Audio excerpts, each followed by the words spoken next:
உங்களுக்கு பே பண்றாங்க. நீங்க ஏகப்பட்ட ஊழல் இந்த மாதிரியான விஷயங்கள்லாம் பண்ணதுக்கு அப்புறமும் உங்களுக்கு இவ்வளவு பணம் இருக்கு. நீங்க 1000 ரூபாய் உரிமை தொகை கொடுக்குறீங்க, ஃப்ரீ டிவி கொடுக்குறீங்க, இதுக்கெல்லாம் பணம் அதுக்கப்புறமும் இருக்கு. ஸோ உங்களுக்கு ஸ்டேட் கவர்மெண்ட் ரன் பண்றதுக்கு பணம் இல்லைன்னா சிம்பிளான விஷயம் தான் நீங்க செய்யணும், ஊழல் பண்ணாம இருக்கணும். ஊழல் தான் இங்க மிகப்பெரிய சிக்கல்.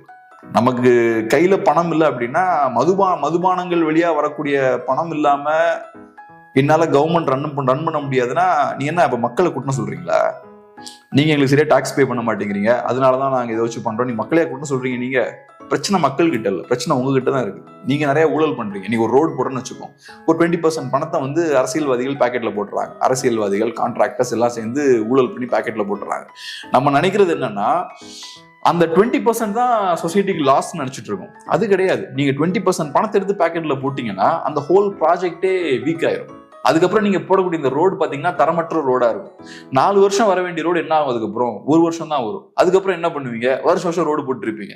ஸோ ஒரு ரோடு போட வேண்டிய இடத்துல 4 ரோடு போடுவீங்க, இல்லைன்னா 2 ரோடு போடுவீங்க. அப்ப என்ன ஆகுது?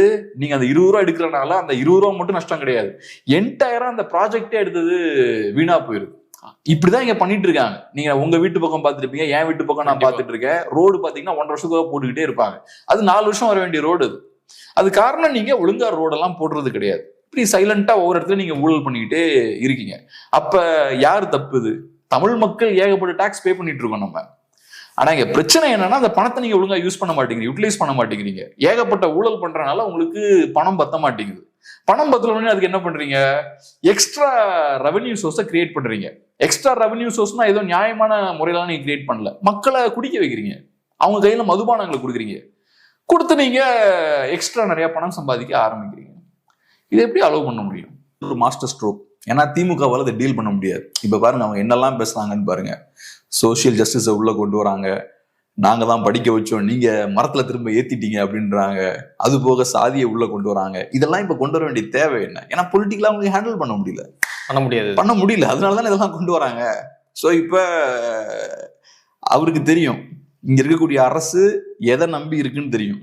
இங்க இருக்கக்கூடிய அரசியல் வர்க்கத்தோட வீக் ஸ்பாட் எதுன்னு தெரியும். வீக் ஸ்பாட் என்னன்னா மதுதான், டாஸ்மார்க் தான். அங்க இருந்து தான் அதிகமான பணம் வருது. ஸோ அதுதான் வீக் ஸ்பாட். எல்லாரும் அதான் அடிக்கிறாங்க.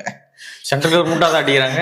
அமித்ஷாவும் அதான் குறி வைக்கிறாரு, இவரும் அதான் குறி வைக்கிறாரு. அது தெரியும் இவங்களோட வீக் ஸ்பாட் அதுதான். அதை மட்டும் பிடிச்சி நெருக்கியாச்சுன்னா இவங்களுக்கு சிக்கலாகும், அஸ்திபாரம் ஆட ஆரம்பிச்சிடும் தெரியும். ஸோ அதனால அதை குறி வைக்கிறாங்க.